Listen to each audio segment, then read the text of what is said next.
दारों का तुम गीतों की सुल्तान लिए। मैं पलछिन हूँ यदि गुमसुम सी, मैं पलछिन हूँ यदि गुमसुम सी, तुम क्षण क्षण बदल तैर लिए।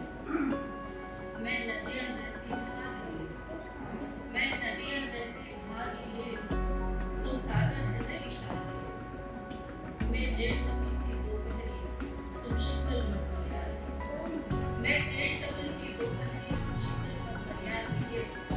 और मैं पवन बहकती फागुन सी, मैं पवन बहकती फागुन सी, तुम सागर सी बौछार लिए।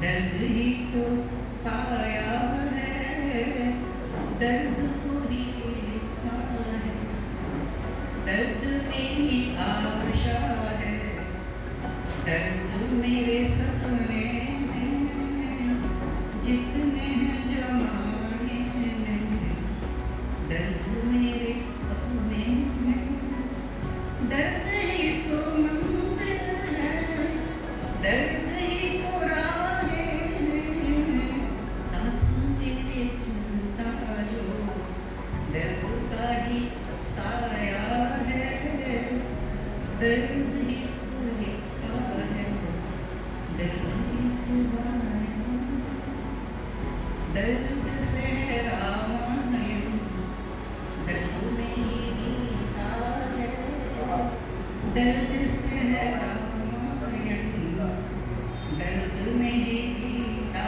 है, दर्द से है मर्यादा, दर्द ही तो सीता।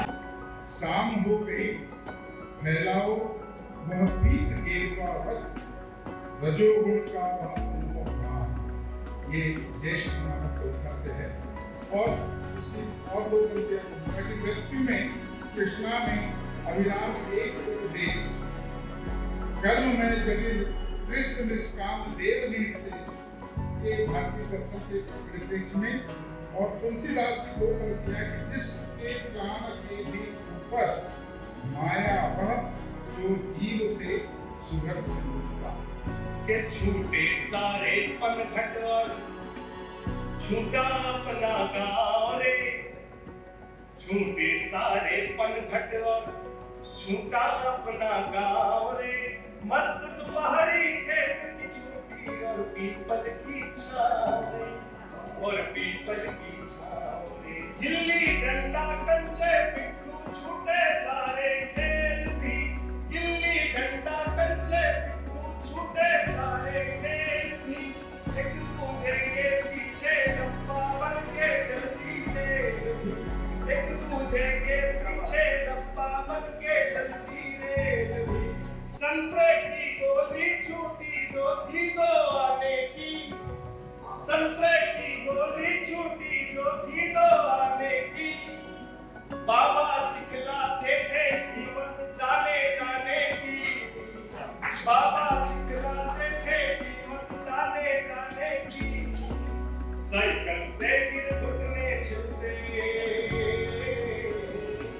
साइकिल से गिर घुटने चलते, भरते जल्दी खाओ रे, साइकिल से गिर घुटने चलते, भरते जल्दी खाओ रे।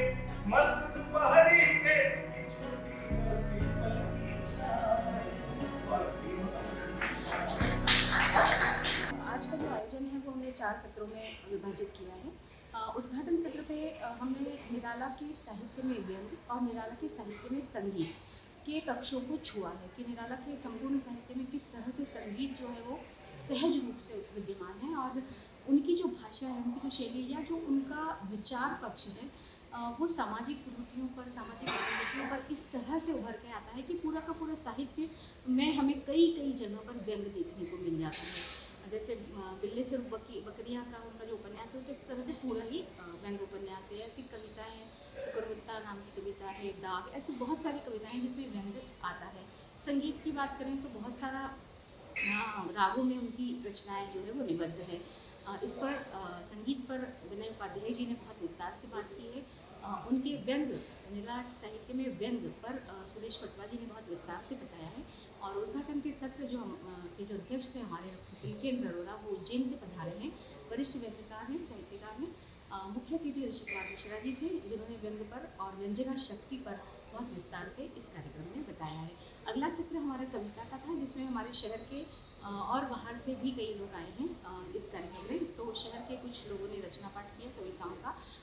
उसके बाद भोजन के बाद का तीसरा सत्र है, उसमें हम व्यंग पाठ रख रहे हैं और हमारे देश के जो ख्यात व्यंग्यकार हैं उसमें से 6 व्यंग्यकार आज रचनाओं का पाठ करेंगे।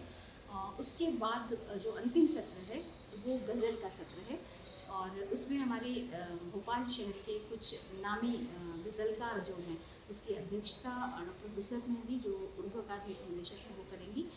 और बहुत सारे व्यंग्यकार, बहुत सारे गज़लकार और बहुत सारे कविता लिखने वाले लोगों का समागम है, संगम है। निराला शक्तिपीठ ने इस कार्यक्रम के माध्यम से जो हमारे विद्यालय में, महाविद्यालय में बच्चे पढ़ रहे हैं उनको भी शामिल किया है, क्योंकि उनके पाठ्यक्रम में साहित्यकारों को पढ़ाया जाता है। इसलिए निराला उनके कोर्स में है। तो निराला के बारे में हम जितनी बातें कर रहे हैं, आलोचनात्मक पक्ष जो उनका है उसके बारे में जानने समझने के लिए सरोजिनी नायडू विद्यालय से और अन्य महाविद्यालयों से भी कुछ यहाँ बच्चे आए हैं और वो भी इसमें शामिल हैं आज। और उन्होंने भी कुछ अपनी कविताओं की, निराला की कविताओं की प्रस्तुति इसमें दी। ये निराला शक्तिपीठ मध्य प्रदेश शासन संस्कृति परिषद का ही एक प्रकल्प है और उसी के माध्यम से ये